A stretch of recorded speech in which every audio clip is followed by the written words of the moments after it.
Hallelujah. प्रभु आपको आशीष है आज के वचन के लिए जो हम बोलने जा रहे हैं या परमेश्वर जो बुलवाने के लिए जा रहे हैं, क्योंकि परमेश्वर ने वादा किया है कि जो कुछ तुम्हें कहना है उसी पर बतलाया जाएगा। क्योंकि बोलने वाले तुम नहीं, पिता परमेश्वर की आत्मा होगी। आज उसी आत्मा के द्वारा जो परमेश्वर बुलवाए, जो हम बोलें, जो हम सुने, जो परमेश्वर कहे उसे कहे मुताबिक करें, तो सचमुच परमेश्वर वो आशीष हमारे लिए खोलता है जिसकी हमने कभी कल्पना भी नहीं की होती।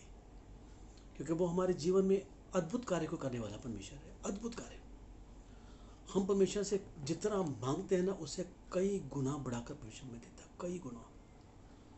जब उसने वचन कह दिया कि जो तेरी आंखों ने देखा, जो तेरे चित्त में नहीं समाया, मैं अपने प्रेम करने वालों के साथ वो करने जा रहा हूँ। मैं सचमुच वो हमसे प्रेम करता है।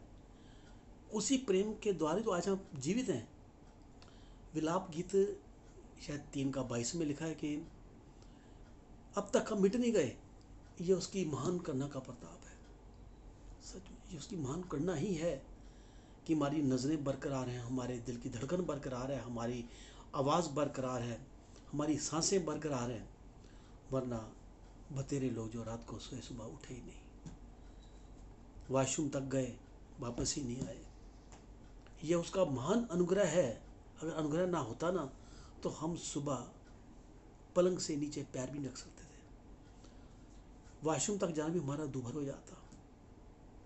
बतेरे ऐसे हैं जो वॉशरूम में तो गए, वहीं जाकर उनका रात को सोए, सुबह उठे ही नहीं। मैंने कई लोगों को ऐसे देखा है। कई लोगों को वॉशरूम से होके आए, बेटे चाय बना दे जरा। चाय पीने के लिए प्याली उठाई भी नहीं थी। बच्चे आए, पापा चाय, पापा है ही नहीं। अरे अभी तो चाय मांग रही थी, कहाँ गए। मेरे जीवन में भी ऐसे ऐसे लोग आए, मुझसे मिल के गए, हाल चाल पूछे गए, 15 मिनट के बाद खबर आ गई उनका एक्सीडेंट हो गया और मर गए वो। कई लोग मेरे जीवन में ऐसे भी थे जिनके साथ मैंने शाम की चाय पी, मैंने 2 घंटे बैठ के खुल के बातें की, हंसी मजाक भी किया, दिल की बातें की, और 15 मिनट के बाद पता चला बंदा है ही नहीं। और मन में एक दहशत सी फैल गई। बस यही है हमारी ज़िंदगी, यही हमारी ज़िंदगी का आधार। अगर जीवन में प्रभु है, वो हमारे जीवन का आधार है, वो मेरे जीने की राह है, तो ऐसी ऐसी मौत हमारी नहीं है। प्रभु ने हम पर अनुग्रह किया है। उस अनुग्रह को परमेश्वर ने हम पर दिया है, क्योंकि अनुग्रहकारी परमेश्वर है। वो भला होने के नाते हम पर भलाई को प्रकट करता है। वो समर्थी होने के नाते हम पर समर्थ को प्रकट करता है। वो उसने अपना अभिषेक हमारे ऊपर रखा है, क्योंकि हम उसके चुने हुए बेटे और बेटियां हैं। चुने हुए, अगर हम उसके चुने हुए हैं तो हमें भी चुनाव सिद्ध होना पड़ेगा। उसने हमें बुलाया है, पहले चुना, फिर बुलाया, बुलाकर हमें अपने कार्य के लिए खड़ा किया। क्यों किया, किस तरीके से किया, क्या योजना थी, हम नहीं समझ पाए, इसको नहीं जान पाए हम इसको। वो ऐसा ऐसा कार्य कर गुजरता जिंदगी में, कभी हमने सोचा भी नहीं होता कि हम इस मुकाम पर भी कभी खड़ा होंगे। कभी हम सोच और समझ कहीं जीवन में कई काम ऐसे आते हैं जिस काम को करने के लिए हम पहले प्लान करते हैं, हमारी प्लानिंग होती है कि हम आगे ये कार्य करेंगे। पर ये अचानक ही परमेश्वर जब कार्य कर गुजरता है, फिर हम कहते हैं भैया ये हुआ क्या। ये फिर अपनी जिंदगी के पिछले पन्ने आप खोलिए। आप पिछले पन्ने जब आप खोलेंगे तो उन पिछले पन्नों में आप पाएंगे कि जो अब हो रहा है इसके बारे में मैंने कभी सोचा भी नहीं था। मैंने प्लान भी कभी कभी नहीं किया था। मैं अपनी ज़िंदगी अगर आपके सामने खोल दूं, तो पढ़ाई करने के बाद मेरे पापा बीमार पड़ गए, मेरी पढ़ाई लिखाई का खर्चा बंद हो गया मेरा। मैं नौकरी करनी शुरू कर दी। मैंने एक चिट फंड कंपनी में मैंने नौकरी की, 2-2.5 साल मैंने वहाँ नौकरी की। उस समय मेरी 500 तनख्वाह थी। यहाँ से यानी कि समझ लीजिए कि कितनी आपको मैं बोलूँ, 80 से पहले, यानी कि 79 के आसपास या 80 के आसपास मेरी नौकरी 500 की नौकरी लगी। बहुत खुश था मैं कि 500 रुपये मैं कमाने वाला बन गया। मैं 2 साल वहाँ किया, वहाँ से छूटा, 6 महीने होटल में काम किया एज ए रिसेप्शन पे कैशियर। वहाँ से निकला, फिर मैंने 4 साल के 4.5 साल मैंने ट्रांसपोर्ट कंपनी में एज ए कैशियर का काम किया। कैशियर का काम करने के बाद पर मन में एक एक रहता था, नहीं ये काम मेरे वास्ते नहीं है, ये काम मेरे लिए नहीं, मैं यहाँ क्यों हूँ मैं। पर फिर भी काम करने को, घर में पापा बीमार पड़े, पापा टेलर थे, पापा ने अपना काम बीमारी के तौर पर पापा ने अपना काम सिखाया, मैंने काम सीखा बेमन से, मैं टेलर बना, बुटीक खोला मैंने अपना। 27 साल मैं टेलरिंग के काम में लगा रहा। उसके बाद परमेश्वर ने एकदम जीवन में ऐसा मोड़ परमेश्वर लेके आए कि मैं सीधा परमेश्वर का दास बन गया। अब पिछला जीवन अगर अपना मैंने खुलेड़ कर देखूं या खोल कर देखूं या खंगाल कर देखूं, कैशियर से टेलर, टेलर से प्रभु का दास, कुछ बात समझ में नहीं आती। पर जो परमेश्वर करता है वो सचमुच वो महिमा से परे है। वो मैं ग्रंथ पढ़ने वाला, ये गंतव्य पढ़ने वाला, धार्मिक किताबें पढ़ने वाला, तो बाइबल के बारे में कभी नहीं जानता था, मैं कभी नहीं जानता था। ये जो कहते हैं जी क्रिश्चियन, एक मन में था जरूर एक कि क्रिश्चियन कैसे होते हैं। हर जगह मैं गया, कभी चर्च नहीं गया, कभी मैं चर्च में क्या होता है, चर्च कैसी होती है, वहाँ के फादर क्या बोलते हैं। फिल्मों में देखा था कि इंग्लिश में प्रेयर होती है, इंग्लिश में सब कुछ होता है, पर मुझे इंग्लिश आती नहीं है। इंग्लिश आती है तो इतनी नहीं कि मैं फट फट कर इंग्लिश ही बोल सकूँ। मैं एक तमन्ना मन में क्या आया, अगर मैं क्रिश्चियन होता तो कैसा होता, मैं भी चर्च जाता। मैं कल ये डिज़ायर परमिशन शायद मेरी कहीं सुनी थी मेरी। पहली बार मैंने एक पादरी का मैंने प्रचार सुना। प्रचार सुनने के बाद मन में आया कि एक इसने छोटा सा वचन लिया, वचन का इतने एक घंटा खुलासा किया, ये कहाँ से सीख के आया जी, ये कहाँ से इसने को इतना खुलासा मिला उसको। वो बाइबल में तो ये लिखा ही नहीं है, क्योंकि बाइबल का मेरे को ज्ञान था ही नहीं मेरे को। फिर वो अन्य भाषा बोल रहे थे, मैंने कहा ये कौन सी भाषा बोल रहे हैं, ये कैसी भाषा है ये। थोड़ा सा जानने बाद पता चला, फिर मन में ये क्या ख्याल मन में आया, नहीं ये अपने बस का नहीं है जी। क्यों क्यों बस का नहीं है। मैं बाइबल का जानता नहीं हूँ, क्यों मैं तो ग्रंथ पढ़े, मैंने गंतव्य पढ़े, मैंने कुरान अपना काव्य मैंने पढ़े हैं, और भी बहुत सी भाषा में बाइबल का तो मुझे बिल्कुल नॉलेज थी नहीं मेरे को। भाई इतना पता था कि एक इनका एक भगवान है, एक ईसाइयों का जो क्रूस पर चढ़ा, ये नहीं पता क्यों चढ़ा, क्या इसकी जीवनी मैं नहीं जानता।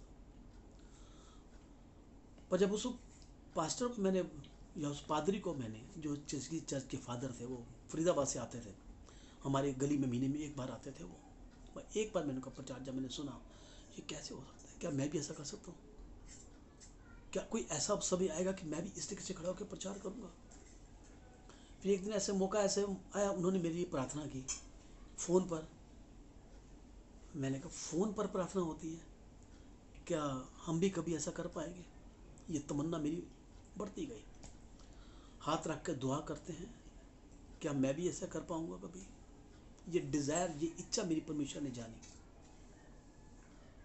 मैं नहीं जानता वो बच्ची कैसे सुनी गई मेरी। मैं तो एक तमन्ना रखी थी कि मैं भी कभी ऐसा कर पाऊंगा,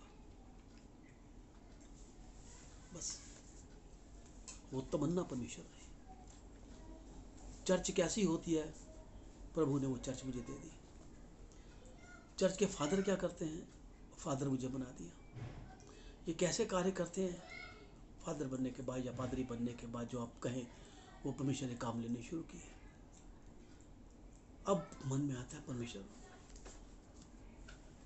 ये कैसे हो गया, ये जीवन को ही परमेश्वर ने बदल दिया। जब परमेश्वर यीशु मसीह मेरे जीवन में नहीं था, मेरा जीवन भी एक यानी कि क्या कहूँ मैं, सूना सा, बिल्कुल बेमोल। हर कार्य करने के बाद ही हमेशा यानी कि तुच्छ जाना जाता था अपने जीवन में। मैं परमेश्वर को जाना, परमेश्वर को माना, सीधी बात कहूँ, बेमन से मैंने परमेश्वर को माना, मन से नहीं माना, बेमन से माना। पर वो बेमन को भी परमेश्वर ने मन वाला बना दिया। ये परमेश्वर का ही काम है। ये जब से परमेश्वर को ग्रहण किया, परमेश्वर मेरे जीवन में, मेरा जीवन बदलना शुरू हो गया। मेरी सबसे बड़ी ख्वाहिश है कि मैं हकला के बोलता था। मैं तमन्ना थी कि पर मैं वेदी पर खड़ा होकर प्रचार करूं। चर्च में गया, चर्च में प्रभु के दासों को देखा। प्रभु, क्या वो समय आएगा कि मैं भी इस तरीके से प्रचार कर पाऊंगा, मैं बोल पाऊंगा? मौका मिला प्रचार करने का। खुशी तो बहुत हुई, पर मन में एक डर था मन में बैठा हुआ कि प्रभु, मैं बोलूंगा तो लोग हंसेंगे, मैं कहूंगा लोग तुझे, प्रभु तुम्हें आशीष देंगे। परमेश्वर बड़ा समर्थी है, वो जीवन को बदलने वाला परमेश्वर है। परमेश्वर चंगाइयाँ देता है। अगर लोग कहते हैं तुझे चंगाई मिली तो खुद हकला है तू, एक मन में डर रहेगा। पर जिस दिन मुझे मौका मिला प्रचार करने का, रात को बैठ के मैंने परमेश्वर से मैंने ये प्रार्थना की, प्रभु मेरे हकलेपन को दूर कर दे। प्रभु तेरे दास के सर नीचा ना हो और तेरे नाम को महिमा मिले, यीशु मसीह के नाम से आमीन। बस ये 3-4 लाइनों की प्रार्थना जैसे मुझे आती थी मैंने करके सो गया। सुबह उठा, मेरी आवाज़ साफ थी, अनुग्रह किया परमेश्वर ने, अनुग्रह किया, बढ़ाया परमेश्वर ने मुझे। वहाँ परमेश्वर डिजायर को सुना। अब मन में तमन्ना हुई, अब और आगे बढ़ूं। एक दिन मौका मिला परमेश्वर की वेदी पर खड़ा होने का, संडे सर्विस का। मुझे बहुत बड़ी तमन्ना थी उस वेदी पर खड़ा होने की। परमेश्वर ने उस बात को परमेश्वर ने सुना, मुझे खड़ा किया। मुझे वहाँ से मुबारकबाद आई जिन्होंने प्रचार सुना भी नहीं था, पर इतना किया कि आज भाई ने प्रचार किया है। दूर दूर से लोगों का फ़ोन कॉल आने शुरू हुए, लोग आके मुबारकबाद देने लगे। यहाँ तक कि प्रभु का दास जिसने मुझे मौका दिया था, उन्होंने मेरे घर आकर मुझे आकर बधाई दी, मेरे को आके। तमन्ना और बढ़ी, परमेश्वर ने आगे बढ़ाया। जगह जगह चर्च में मुझे बोलने का मौका मिला, मुझे आगे बढ़ता गया मैं, परमेश्वर बढ़ाता गया आगे। बाइबल स्टडी के लिए परमेश्वर ने खड़ा किया। कपूरथला परमेश्वर ने मुझे भेजा। वहाँ से पढ़ाई करने आते ही मुझे एक चर्च मिल गई। उस चर्च का एज ए पास्टर मुझे अपॉइंट किया गया। मुझे आते ही मुझे मिल गई। तब तक मेरी अपनी चर्च नहीं थी।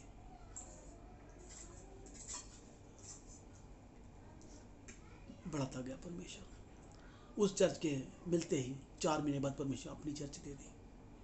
पर उस चर्च को नहीं छोड़ा जिस चर्च में मुझे परमेश्वर ने पहले अपॉइंट किया था। मुझे आज इस बात को 8 साल हो गए हैं।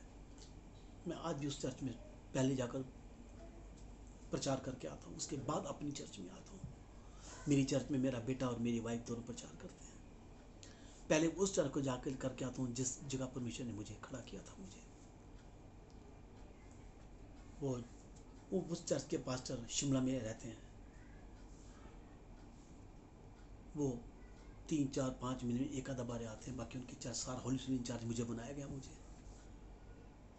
आज 8 साल से परमेश्वर वहीं मेरा इस्तेमाल में मुझे कर रहा है। वहाँ फेथफुल रहा। यहाँ परमेश्वर ने मुझे बेस्ट पादरी का अवार्ड दिलाया। मुझे एज ए रेवरेंड की पदवी मिली। फिर मुझे डिग्रियाँ मिली, BTH की डिग्री मिली, MTH की डिग्री मिली, मास्टर ऑफ डिग्री मिली। मुझे शादी ब्याह पढ़ने का लाइसेंस मिला। मुझे आज मेरे जीवन में 167 लोगों ने बैप्टिज्म ले लिया है, दिया उनको मैंने।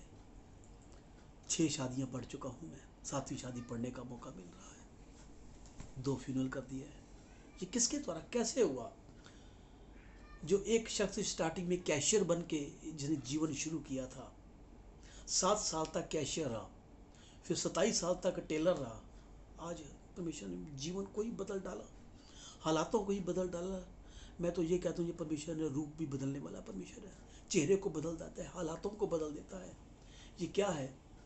ये परमेश्वर का अनुग्रह है। ये हम लोग परमेश्वर से प्रार्थना करते हैं, उसका अनुग्रह मांगते हैं और कहते हैं परमेश्वर तेरा अनुग्रह मेरे लिए काफ़ी है, तेरा अनुग्रह मेरे लिए काफ़ी है, मुझे तेरा अनुग्रह चाहिए।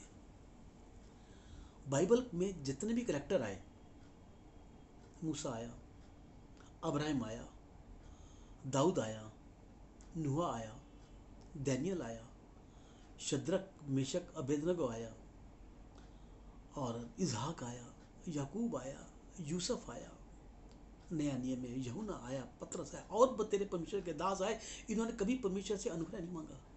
विश्वास करेंगे आप कि परमेश्वर तेरा अनुग्रह हमें चाहिए?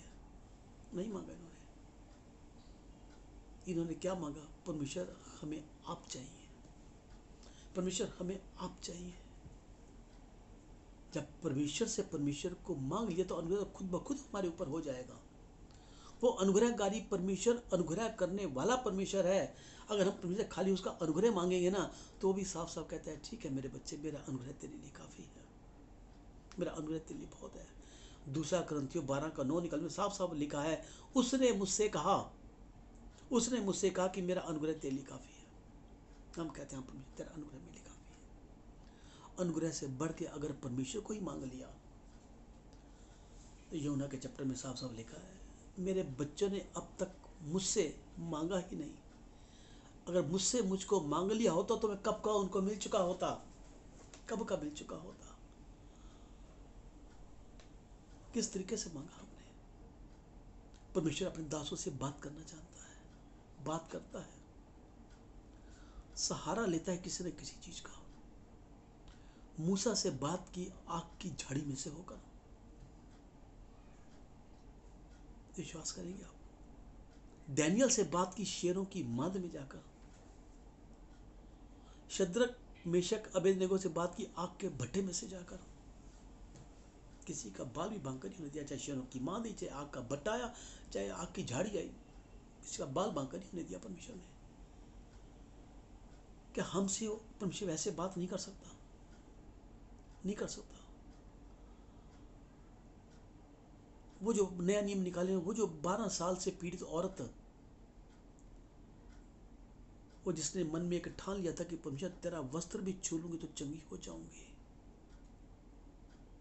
वस्त्र छुआ और वो चंगी हो गई। पतरस जो यीशु मसीह का परित्याग करके हमेशा के लिए निकल गया था, परमेश्वर ने फिर जब उसको पुकारा, पुकार कर उससे पूछा, पतरस क्या तू मुझसे प्यार करता है? पतरस क्या तू मुझसे प्यार करता है? पतरस क्या तू मुझसे प्यार करता है?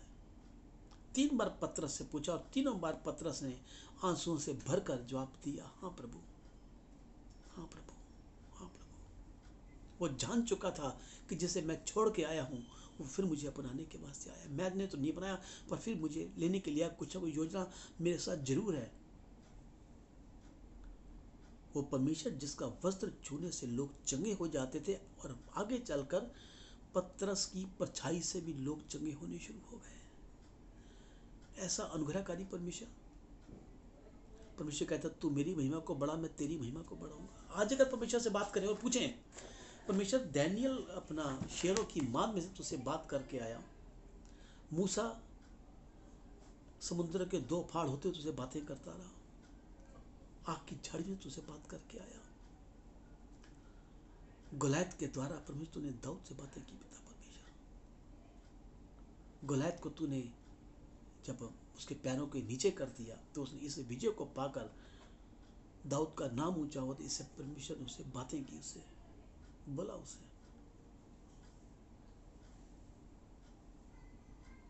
क्या क्या बोला कि अगर संकट भी आ जाए, अगर तू मेरे नाम पर आगे बढ़ता जाएगा तो गलैत जैसे कितने भी पहाड़ क्यों ना हो, वो तेरे पाँव के नीचे आके गिरेगी आकर। आज परमेश्वर हमसे और आपसे कहता है, जीवन में पहाड़ आएंगे, दिक्कत आएगी, परेशानी आएगी, गोलैत से बड़े आएंगे, पर मैं उनके पीछे उनसे भी बड़ा हूं। मैं तू गोलैत जैसे पहाड़ों को मत देख, तू मुझे देख। तू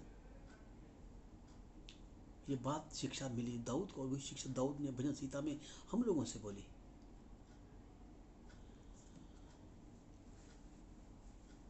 परमेश्वर जो बात करता है जो ये जब मैंने पतरस का मैंने पढ़ा कि पतरस की परछाई से लोग चंगे होने शुरू हो गए, तो एक दिन मैंने प्रार्थना परमेश्वर से पूछा, मैं कहा परमेश्वर कहीं ऐसा हमारे साथ भी हो सकता है? वो भी हाड़ मांस के पुतले, हम भी हाड़ मांस के पुतले हैं। तेरा अनुग्रह उन पर भारी था तो क्या हम पर भारी नहीं हो सकता? क्योंकि ऐसा समय होगा तेरा वस्त्र छूने से, उनकी परछाई से हमारे साथ भी कुछ ऐसा हो जाए कि हम भी प्रार्थना करके उठे, हम भी प्रचार करके उठे, एकदम कुछ ऐसा अनोखा। रात को मैं ये बात करके मुझे सोया, सुबह उठा, मुझे एक फ़ोन आया, फ़ोन आया हरिद्वार की तरफ से, ऋषिकेश की तरफ से। किसी बहन का फ़ोन आया, भैया मुझसे बात कीजिए। मैं कहा बहन कौन हो आप, क्या चाहते हो? कहते आप राजेश भाई बोल रहे हैं ना? मैंने कहा हाँ, मुझे आपका नंबर मिला है, मुझे बस मुझसे बात कीजिए। मैं कहा हुआ क्या, कुछ तो बोले। मैं बहुत परेशान हूँ, मुझसे बात कीजिए। मैं कहा बहन बात तो कर रहा हूँ, कुछ तो बोलो, कुछ तो बोलो। कहता मुझे किसी ने आपका नंबर दिया, मेरी बहन है उसने मुझे आपका नंबर दिया है। कहते अरे भैया से बात कर ले, तेरे को चैन मिल जाएगा तेरे को। मैं कहा पर है कौन, हो कौन? कहते फ़ोन पर आपने प्रार्थना की थी, उनकी बेटी चंगी हो गई थी, जो बेटी जीवन भर चली नहीं थी, फ़ोन पर प्रार्थना करती वो बेटी चलना शुरू कर दिया। और दोबारा जो प्रेग्नेंट हुई तो उसके घर वालों ने कहा कि दोबारा बेटी हुई तो हम तुझे धक्के मारे घर से बाहर कर देंगे। जब प्रार्थना हुई, डॉक्टर ने आखिरी मोड़ तक कहते रहे, आखिरी मोमेंट तक कहते रहे कि बेटी है, बेटी है, बेटी है, पर प्रार्थना के द्वारा वो बेटी बेटे में बदल गई। मुझे उसने फ़ोन बोला कि भैया से बात कर। 10 मिनट 15 मिनट उन्होंने बात की, समस्या बोली, प्रभु के द्वारा समस्या का समाधान हुआ। मैं कहा बहन, और कहते भैया मुझे बहुत शांति मिली है, प्रभु आपको बहुत आशीष दे। जिस पल मैंने फ़ोन रखा, प्रार्थना की, मैं कहा पिता धन्यवाद हो, तूने बहन को शांति दी। परमेश्वर ने मन में क्या डाला, तूने रात को बोला था ना कि मेरा वस्त्र छूने से लोग चंगे हो जाते हैं, पत्थर की परछाई से लोग चंगे हो जाते हैं। देख तेरी आवाज़ सुनकर लोग चंगे होने शुरू हो गए। मैं कहा पिता तेरा धन्यवाद हो, धन्यवाद हो मेरे पिता परमेश्वर। सचमुच आपकी डिजायर को परमेश्वर देखता है, आपकी इच्छा को परमेश्वर देखता है। वो अनुग्रहकारी परमेश्वर कहता है हमसे, हमें हौसला देता है हमें। पर हम क्या है, हम परमेश्वर को जानने के बाद भी डर डर कर अपना जीवन जीते हैं, डर डर कर। अगर बाइबल निकाले तो बाइबल परमेश्वर ने साफ साफ कहा मत डर, मत डर। यशाया से परमेश्वर ने कहा मत डर क्योंकि मैं तेरे साथ हूँ। 41 का 10 निकाले, यशाया का साफ साफ लिखा है मत डर, इधर उधर मत ताक, मैं तेरा परमेश्वर हूँ। उत्पत्ति में परमेश्वर ने अब्राहिम से कहा, दर्शन देकर परमेश्वर ने अब्राहिम से बोला मत डर अब्राहिम, मैं तेरी ढाल हूँ और तेरे अत्यंत बड़ा प्रतिफल हूँ। यहोशू से परमेश्वर ने बोला, यहोशू 8 का 1 में, मत डर, तेरा मन कच्चा ना हो, कबर बांधकर हियाब बांधकर खड़ा हो जा और योद्धाओं के साथ लेकर उनको साथ चला जा युद्ध करने के लिए। न्यायियों से बोला परमेश्वर ने, तुझे शांति मिले, मत डर, तू ना मरेगा। भजन सीता में दाऊद से परमेश्वर ने कहा, तू ना रात को भय से डरेगा और ना उस तीर से जो दिन को तुझे उजाड़ती है। 365 बार बाइबल में परमेश्वर ने वादा किया, हर दिन के लिए। एक जगह परमेश्वर 366 बार बोला है बाइबल में। परमेश्वर जानता है कि जब साल की गणना होगी तो हर 4 साल के बाद एक दिन लीप का वर्ष ऐसा आएगा, एक दिन बढ़ जाएगा। पहले जब परमेश्वर 366 बार कह दिया मत डर, मत डर, मत डर, मत डर। किसी बच्चे को अगर आप 10 बार 12 कोई एक बात बोल देना तो बच्चा खिंच जाएगा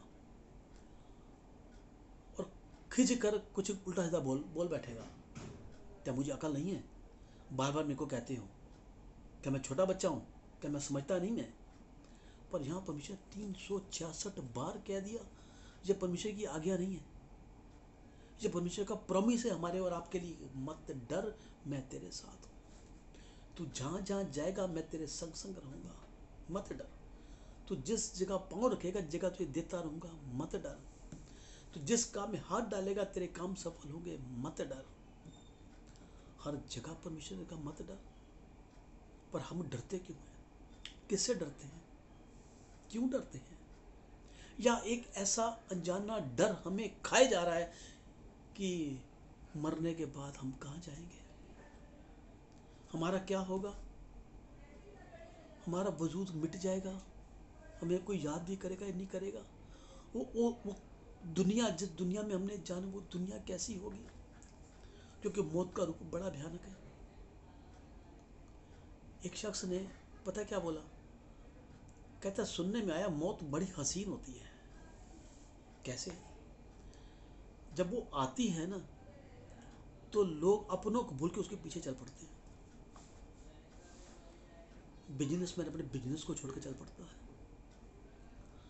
बेटा अपनी माँ को छोड़ के चल पड़ता है, पति अपनी पत्नी को छोड़ के, जिसे बहुत प्यार करता है छोड़ के, उसकी मौत आ गई उसके पीछे चल, भूल जाता है कि पीछे मेरा कोई है। पत्नी अपने पति को छोड़ देती है, मौत के पीछे चली जाती है, मेरा कोई है। जवान अपने नौकरी बिजनेस इनको छोड़कर, अपने घर वालों को छोड़कर पीछे चल पड़ते हैं, इस पे कुछ है। इसका मतलब मौत भयानक नहीं है, मौत एक शानदार है, या कोई मौत एक सुहावनी है।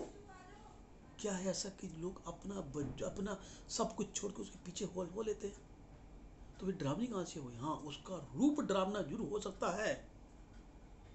वो डर हमें खाया जाता है कि हाय मरने के बाद मेरा क्या होगा। अच्छे कर्म किए हैं तो अच्छा होगा, बुरे कर्म किए हैं तो बुरा ही होगा। क्या आज हम इस हियाब से, अब ये वजूद से कह सकते हैं कि जीवन भर मैंने अच्छे कर्म किए हैं? क्योंकि हम जानते हैं हमने ऐसा कोई कर्म नहीं किया कि जिससे मैं स्वर्ग का अधिकारी हो सकूं, जिससे परमेश्वर का अनुग्रह मुझ पर आ सके, मैं परमेश्वर की महिमा का पात्र बन सकूं। आज तक ऐसा कुछ भी मैंने नहीं किया। फिर डर तो आएगा ही आएगा। इसी डर को मिटाने के लिए मेरे परमेश्वर ने हमारे बीच में आकर अपने वजूद को मिटा दिया और बोला मत डर, मैं तेरे साथ हूं। तेरे हर गलती गुनाह पाप अपराध को मैं क्षमा करूंगा, तेरे गुनाहों को पीठ के पीछे फेंक दूंगा, तेरे गुनाह कितने भी काले क्यों न हिम की तरह श्वेत कर दूंगा, तेरे गलती गुनाह पाप अपराध को काली घटा के समान तेरे जीवन से निकाल दूंगा, तेरे गुनाह तेरे पाप इतने दूर कर दूंगा जितना पूर्व से पश्चिम दूर है। मत डर, मैं तेरे साथ हूं। क्या हमें विश्वास है?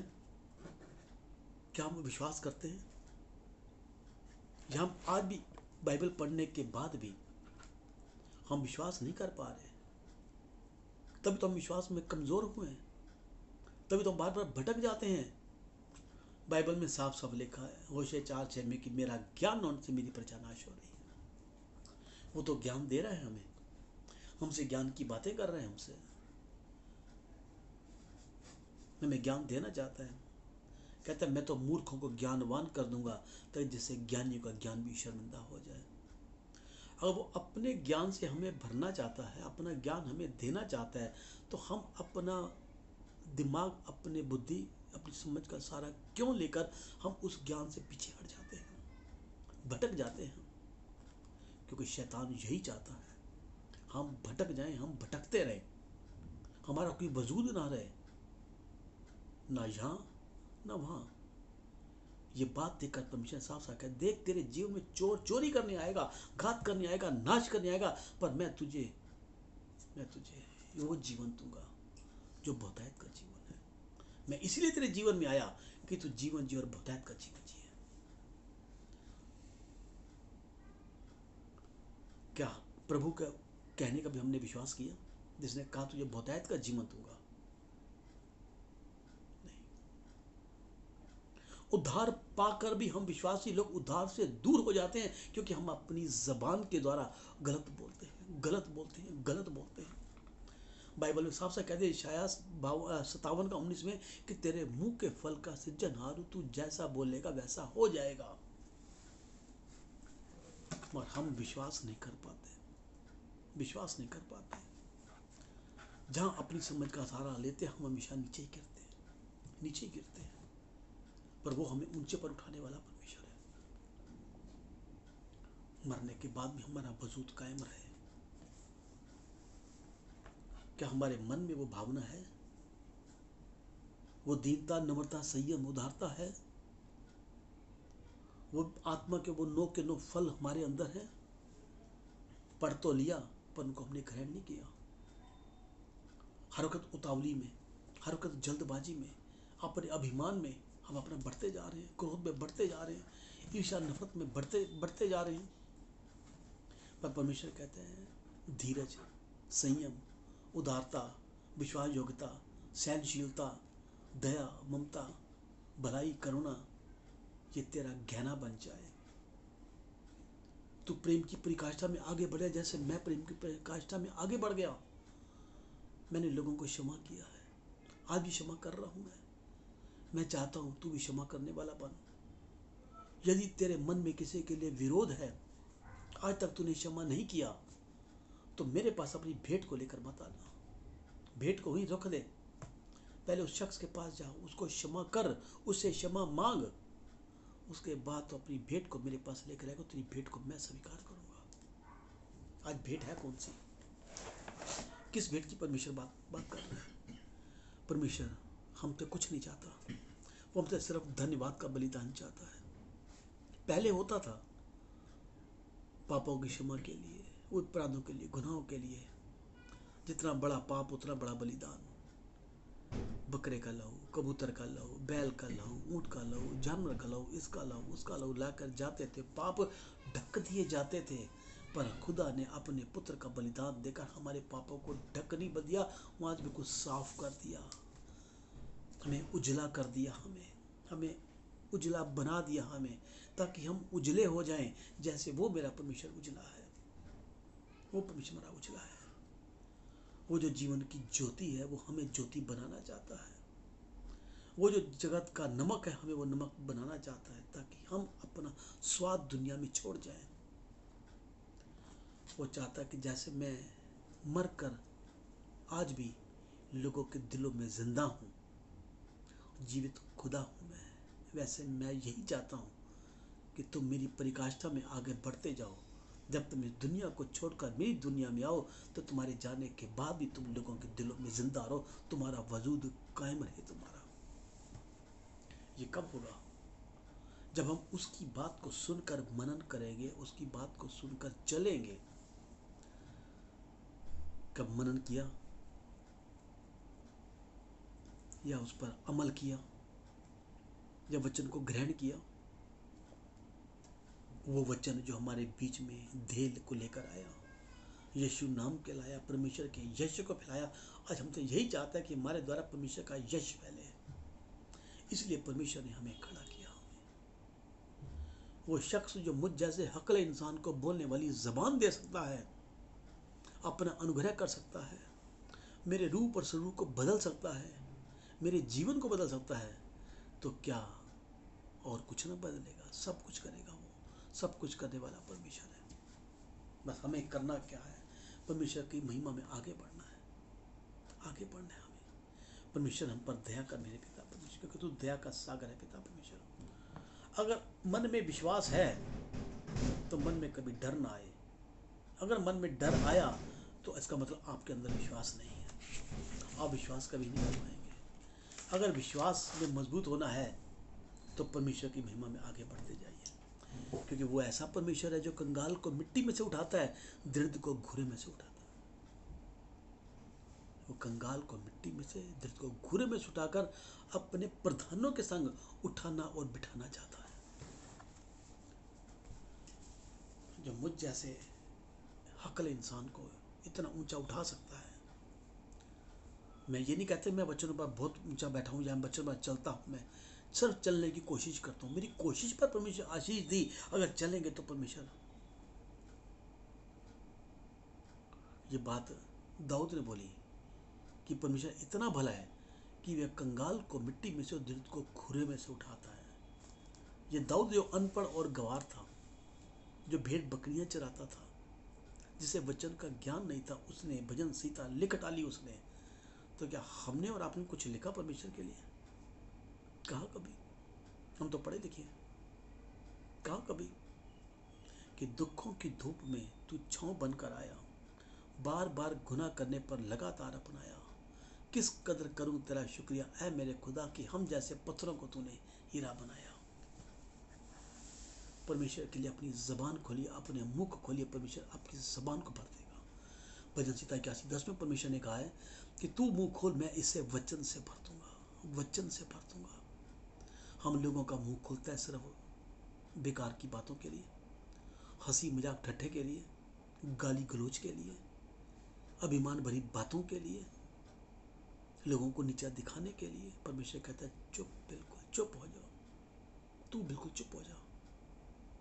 परमेश्वर चुप इसलिए कराना चाहता है, वो कहता है कि तू अब मुंह खोल मेरे लिए, मैं तेरे मुंह में अपने वचन को डालूंगा, और जो वचन मैं तेरे मुंह में डालूंगा वो तेरे पुत्र में, तेरे पोते में, तेरे पड़पोते के मुंह में से कभी ना हटेंगे।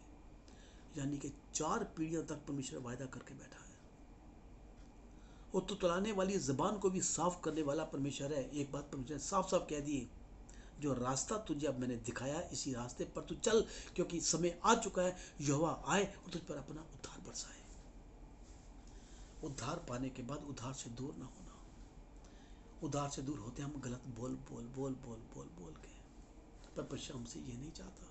परमेश्वर कहता तू मेरे लिए मुंह खोल, तू मेरे लिए मेरे वचनों को बोलो, तू उन वचनों पर चलने की कोशिश कर, तू सुसमाचार का प्रचार कर।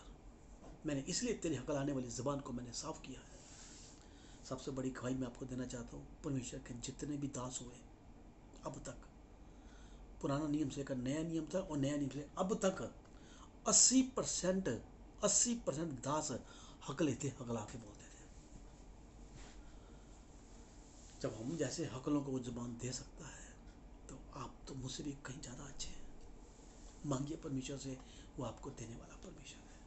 मांगिए, मुंह खोलिए, परमेश्वर देगा। हालेलुया। प्रभु आपको आशीष दे। आइए दुआ करते हैं। धन्यवाद मेरे मान समर्थी पिता, तेरी आशीष को, तेरी बरकत को चाहता हूँ प्रभु। आप बड़े हम घटे मेरे पिता परमेश्वर, आप दयालु हैं, दया के सागर हैं, हर पल हमारे साथ हैं। प्रार्थना को सुनने वाले परमेश्वर है पिता, मैं धन्यवाद करता हूँ। अब तक आपने संभाला, आगे भी आप संभालेंगे पिता, मैं धन्यवाद करता हूँ। जो वायदा किया आपने 366 बार, मत डर मत डर मत डर मत डर। प्रभु ये आपकी आज्ञा नहीं है, ये आपका प्रॉमिस है हमारे लिए कि मैं हमेशा तेरे साथ हूँ। धन्यवाद मेरे पिता परमेश्वर, अब तक आपने संभाल रखा है, आगे भी आप संभालेंगे पिता, मैं धन्यवाद करता हूँ। हमारी हर गलती गुनाह पाप आपको आपने क्षमा किया मेरे पिता परमेश्वर। हमारे संग संग रहकर पिता परमेश्वर हमें ऊंचाइयों पर बिठाया। धन्यवाद करते हैं मेरे पिता परमेश्वर। आदर महिमा आपको देते हैं पिता पुत्र पवित्र आत्मा के नाम से। इन सबको आशीष के लिए बरकत बोलते हैं और आपके बेटे यीशु मसीह के समर्थी नाम से दुआ को मांगते हैं पिता, सुनिए और कबूल करें। आमीन आमीन आमीन। हालेलुया। प्रभु आपको आशीष दे। तो ये आशीष वचन ग्रहण करें, दोनों सुरख की तरफ करके। अब हमारे खुदा यीशु मसीह का फजल, खुदा बाप की मोहब्बत, पाक रूह की हिफाजत और शराकत हम सब विश्वासियों के साथ, जहाँ बैठे एक जन के साथ, इनके मिलने जुलने वालों के साथ, इनके घराने वालों के साथ, अब से लेकर यीशु मसीह के दोबारा आगमन तक हमेशा हमेशा के लिए सबके साथ बनी रहे, यीशु मसीह के नाम से। आमीन आमीन आमीन। हालेलुया। प्रभु आपको आशीष है आज के दिन के लिए, आज के समय के लिए। फिर जब मौका मिलेगा अगली बार फिर प्रचार में आपके आगे आएंगे एक नए प्रकाशन के साथ। तब तक प्रभु को आपको आशीष दे।